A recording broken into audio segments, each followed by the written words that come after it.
Boa tarde, a paz do Senhor. Quem vos fala aqui é a missionária Nadir Albano. Estamos começando mais um momento de João 3,30, que ele cresça, que eu diminua. Como de costume, vamos estar orando e logo em seguida vamos estar passando para a preciosa palavra do Senhor, amém? Hoje é dia 20 de janeiro de 2026, uma terça-feira. Estamos começando mais um momento de João 3,30. Como de costume, vamos estar orando e logo em seguida vamos estar passando para a preciosa palavra do Senhor, amém? Meu Deus e meu Pai, em nome de Jesus, mais uma vez eu entro na sua santa presença, meu Deus, pedindo perdão pelas minhas falhas, pelos meus pecados, que são em número. Meu Deus, eu apresento, Pai, o meu lar, a família, o ministério, o chamado, tudo tem confiado na minha pessoa. Apresento também a vida desse irmão, dessa irmã que vai estar do outro lado ouvindo a ministração dessa palavra. Que o Senhor possa estar alcançando, guardando, livrando, libertando, cortando laço, quebrando arco, desfazendo toda a obra das trevas. É que eu te peço nessa hora, meu Deus, em nome do Pai, do Filho e do Espírito Santo de Deus. Amém? Amém? A mais. A palavra do Senhor hoje está em Esdras 3, tá? A reconstrução do altar. Diz assim: quando chegou o 7º mês e os israelitas já estavam em suas cidades, o povo se reuniu como um só homem em Jerusalém. Meu Deus, meu Pai, em nome de Jesus, essa é a sua santa e preciosa palavra no momento de João 3,30. Que eu, a missionária Nadir Albano, desapareça, que Deus Pai, Deus Filho, Deus e Espírito Santo de Deus apareça. Porque o objetivo desse canal, Senhor, é simplesmente pregar a Tua palavra pura e genuína como ela é. Para que o Senhor venha a ser exaltado e glorificado. Não é sobre mim, é sobre Ti, Senhor. É sobre Deus Pai, é sobre Deus Filho, é sobre Deus Espírito Santo. Meu Deus, me dê humildade, me dê sabedoria para ministrar a Tua palavra. Eu preciso e eu necessito, Senhor, para ministrar com clareza e com humildade, para que Teu nome venha a ser exaltado e glorificado. Em nome do Pai, do Filho e do Espírito Santo de Deus. Amém, Jesus. Amém. Diz assim, a reconstrução do altar, tá? Quando chegou o 7º mês e os israelitas já estavam em suas cidades, o povo se reuniu como um só homem em Jerusalém, né? Mostrando aqui uma unidade, tá? Então, o povo se reúne, né, como um só homem em Jerusalém. Então, Jesua, filho de Josadaque, e seus colegas, os sacerdotes, e Zorababel, filho de Setilael, e os seus companheiros começaram a construir, né? Aí diz assim, ó, e companheiros começaram a construir o templo do Deus de Israel, para nele sacrificarem o holocausto, conforme o que está escrito na lei de Moisés, homem de Deus, né? Apesar do receio que tinham do povo ao redor construir altares sobre sua base e nele sacrificar o holocausto ao Senhor, tanto o sacrifício da manhã como os da tarde, depois de acordo com o que está escrito, celebraram a festa das cabanas, tá? Celebram a festa da cabana com número determinado de holocausto prescrito para cada dia. Então aqui eles tentam levantar, reconstruir o altar do Senhor, né, para adoração. Por quê? Porque eles haviam perdido isso. Quando eles estavam em cativeiro, não tinha isso, né?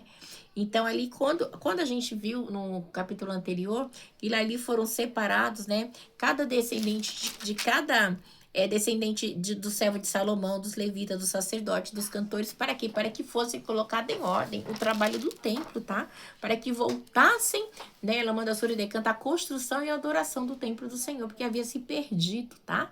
Já não tinha mais. Então, e aí começa, né? Então tinha que ter o sacerdote. Então aí começa o trabalho. E aí diz assim no 6, com o número determinado de holocausto prescrito para cada dia. No 6, não. No 4b. No 5. A seguir, apresentar os holocaustos regulares, o sacrifício da lua nova, os sacrifícios requeridos por todas as festas sagradas. Aí eles começam a botar em dia, né? Todas as festas sagradas determinadas pelo Senhor, bem como os que foram trazidos como ofertas voluntárias ao Senhor. A partir do primeiro dia do 7º mês, começaram a oferecer o holocausto ao Senhor, embora ainda não tivessem sido lançados os alicerces do templo do Senhor. Então, o templo não estava totalmente, né, pronto, né, firme, mas eles sentiam-se, né, sentiu o desejo, né, de estar sacrificando a igreja. Por quê? Porque o que eles passaram, eles ficaram longe, né, e aí eles precisavam, né, restaurar o sacrifício, né, que ele havia perdido. Era uma maneira deles dizer assim, Senhor, eu voltei, né? nós estamos aqui para te adorar. Então, era a maneira deles entenderem isso, né? Então, aí vai dizer assim, no 7, a reconstrução do templo, tá? Olha que lindo. Então, eles deram dinheiro aos pedreiros e aos carpinteiros, deram comida, bebida, azeite ao povo de Sidom e de Tiro. Sempre o povo de Sidom e de Tiro tá junto, porque são pessoas que trabalham com carpintaria, eles têm essas, como eu posso dizer? Eles têm toras de cedro, né? Eles são hábeis nessa área, tá bom? De madeira de cedro. São trabalhadores. Vamos dizer assim, pessoas especialistas nessa área. Pelo mar trouxeram do Líbano para Jope toras de cedro. Isso tinha sido autorizada por Ciro, rei da Pérsia, né? Você sabe que Ciro é um personagem muito importante, porque Deus havia falado dele 100 anos antes. A gente vai ver mais pra frente também, né? No segundo mês do segundo ano, depois de chegarem ao templo de Deus em Jerusalém, Zorobabel, filho de Seitiel, Jesua, filho de Zadok, e o restante dos seus irmãos, e os sacerdotes dos levitas, e todos os que tinham voltado do cativeiro para Jerusalém, começaram o trabalho designando levitas de 20 anos para cima para supervisionar a construção do templo do Senhor. Então, é muito interessante, porque quando eles falam aqui, igreja, outra coisa que eu gostaria de deixar bem claro, né? Que começaram a designar levitas de 20 anos para cima para supervisionar a construção do templo, porque tinha uma idade, a partir de determinada idade, né, dos 20 anos, eles passavam a pagar tributo, tá? Para estar participando ali, né, do templo, para estarem ali, né, no templo do Senhor. Me faz até lembrar de uma passagem, né, no Novo Testamento, que quando Pedro fala assim, ai, Jesus, eles estão cobrando um tributo, né? Aí Jesus fala assim, vai lá e pesca, aí ele lança lá, né, e pesca um peixe, abre a boca do peixe e tem lá, né, as dracmas, e ele paga. Por quê? Porque ele tinha que pagar o tributo para estar indo no templo. Porque se não pagasse tributo, eles não poderiam estar indo tendo acesso, porque acima de 20 anos de idade para cima, né? Então, vamos dizer assim, já era homem, né? Então, assim, eles tinham que pagar pra tá entrando no templo. Então, esse é o tributo, tá? Me fez lembrar também, porque quando a gente vai lá em Atos dos Apóstolos, né?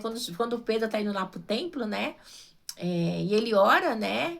E aí, que ele tinha o costume de orar lá no templo, porque eles pagavam um tributo, né? E aí, dê a César o que é de César, foi lá na moeda da dracma. E aí tem aquele coxo, e ele fala assim, ai, Senhor, dá uma esmola, não tem ouro nem prata, mas o que eu tenho eu te dou, levanta em nome de Jesus Nazareniano. Então é onde, né, Pedro, né, no nome de Jesus, é a primeira vez, acontece o milagre ali, e aquele coxo anda, levanta e sai andando. Por quê? Porque eles pagavam para estar, né, tendo esse acesso ao templo, ok? E você me fez lembrar disso aqui, eu trouxe para vocês estarem lembrando, porque era assim, era faixa etária mesmo, assim, né? Deles estarem, né? Como eu posso dizer? Está investindo, vamos, tá abençoando, tá trabalhando lá, nas leis lá de Moisés, a lei que Deus havia deixado para eles. Vamos lá no 9. Jesua, seus filhos e seus irmãos, Cadmei e seus filhos descendentes de Rodavias e os filhos de Renade, os filhos de seus irmãos, todos levitas, uniram-se para supervisionar o trabalho do templo de Deus. Porque tinha que supervisionar.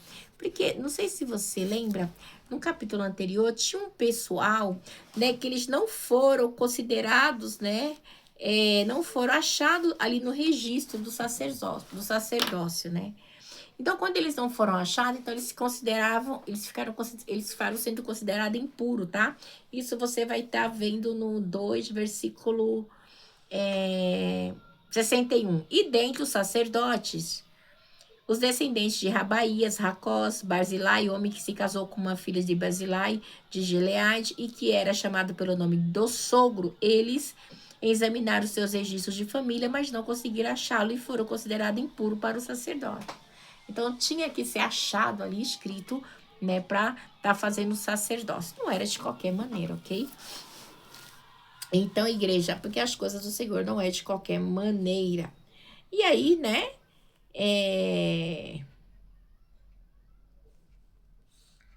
Aleluia, glória a Deus. Aí a gente continua aqui, no 10. Quando os construtores lançaram os alicerces do templo do Senhor, os sacerdotes com suas vestes, suas trombetas, os levitas, filhos de Asaf, com os símbolos, tomaram seus lugares para louvar o Senhor, conforme prescrito por Davi, rei de Israel.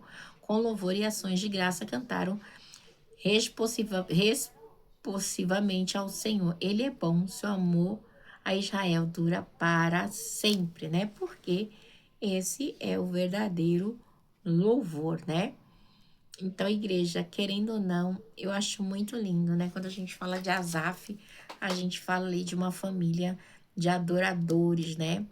De adoradores que adoravam o Senhor. Eu gosto muito da história de Asaf. Quando a gente vai no Salmo 73, que Asaf fala, ai, que eu olhei para o ímpio e vi prosperar, e ele fica triste. Aí, quando ele entra na casa do Senhor, ele vê que quando ele entra na presença do Senhor, aquilo tudo lá fora é besteira, né? Tá na presença do Senhor é maravilhoso, né? E aí vamos continuar.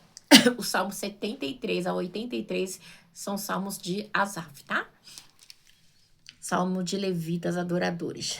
E todo o povo louvou o Senhor em alta voz, pois havia sido lançados os alicerces do templo do Senhor.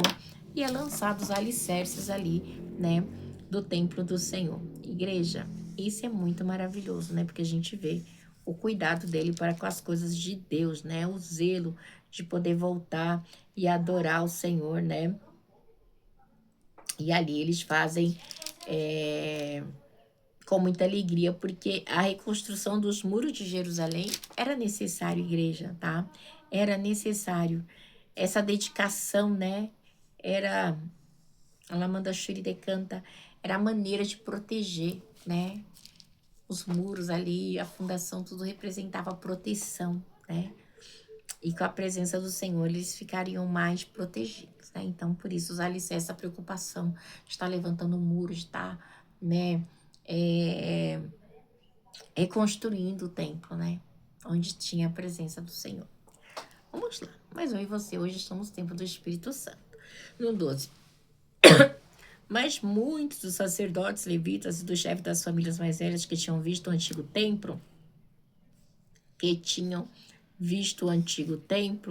choraram em alta voz quando viram o lançamento dos alicerces desse templo. Muitos, porém, gritavam de alegria.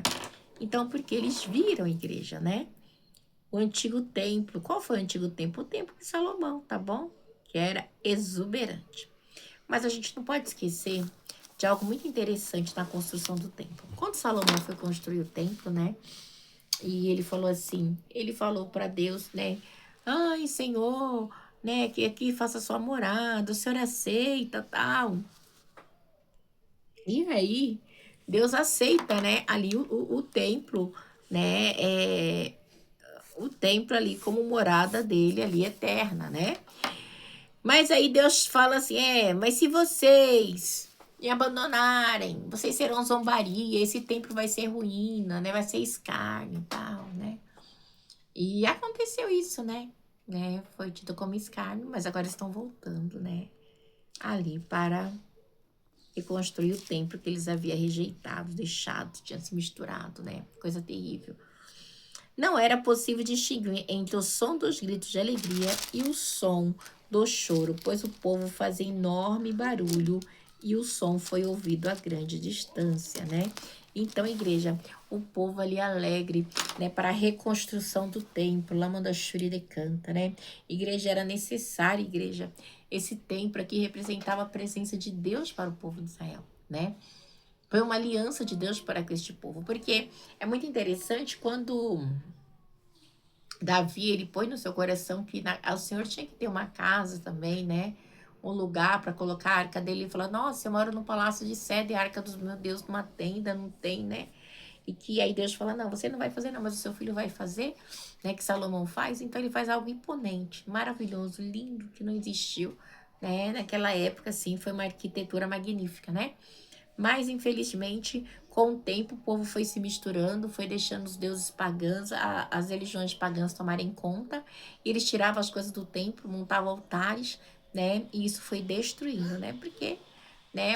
Aquele que não tem o Espírito de Deus, que não tem a presença de Deus, onde ele chega, na casa do Senhor, ele chega para destruir, né? E é isso que os reis, né, que se misturavam com os pagãos, né, fazia com o templo do Senhor, né? Fazia sacrifício, colocava altares a Baal, colocava porte sagrado, e era coisa terrível, né?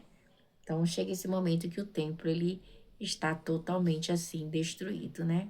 Aí precisa reconstruir, e aí o povo chora, né?